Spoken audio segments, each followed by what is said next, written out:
श्रीमद् भगवद गीता यथारूप अध्याय 12 भक्ति योग डिवोशनल सर्विस श्लोक 5।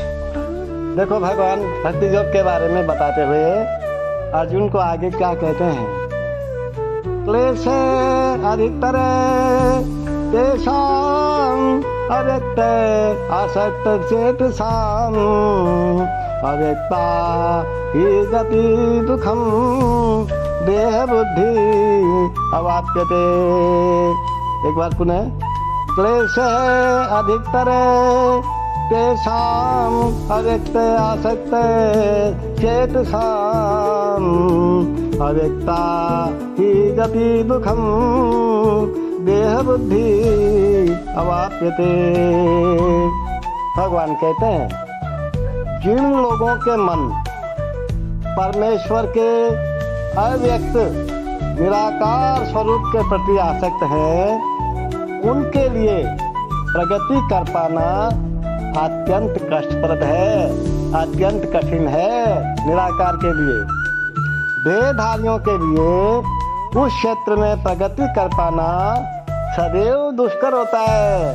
देखो महाराज भगवान साफ साफ बता रहे हैं कि अध्यात्मवादियों का समूह जो परमेश्वर के अचिंत्य अव्यक्त निराकार स्वरूप के पथ का अनुगमन करता है, ज्ञान योगी कहलाता है। और जो व्यक्ति भगवान की भक्ति में रत रहकर पूर्ण कृष्ण भावना व्रत में रहते हैं, वे भक्ति योगी कहलाते हैं। तो यहाँ पे ज्ञान योग तथा भक्ति योग में निश्चित रूप से अंतर बताया गया है। ज्ञान योग का पथ यद्यपि मनुष्य को उसी लक्ष्य तक पहुँचाता है, लेकिन है अत्यंत कष्टकारक। जबकि भक्ति योग भगवान की प्रत्यक्ष सेवा होने के कारण सुगम है, सरल है, सुलभ है सबके लिए, और देहधारी के लिए तो स्वाभाविक भी है। तो जीव अनादिकाल से देहधारी है।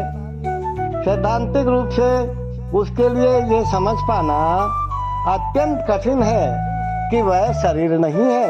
ये बहुत मुश्किल से समझ में आती है ये बात। अतएव भक्ति योगी कृष्ण के विग्रह को पूज्य मानता है, क्योंकि उसके मन में कोई न कोई शारीरिक बोध रहता है जिसे इस रूप में प्रयुक्त किया जा सकता है। निसंदेह मंदिर में परमेश्वर के स्वरूप की पूजा मूर्ति पूजा नहीं है। देखो वैदिक साहित्य में साक्ष्य मिलता है कि पूजा सगुण तथा निर्गुण हो सकती है। मंदिर में विग्रह पूजा सगुण पूजा है, क्योंकि भगवान को भौतिक गुणों के द्वारा प्रदर्शित किया जाता है।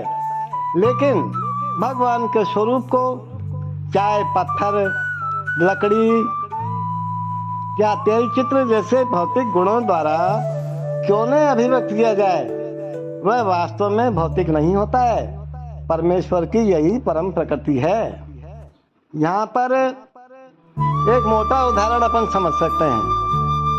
जैसे सड़कों के किनारे पत्र पेटिकाएं होती है ना, पोस्ट ऑफिस के डिब्बे, जिनमें यदि हम पत्र डाल दें तो वो बिना किसी कठिनाई के अपने गंतव्य स्थान पर पहुंच जाते हैं।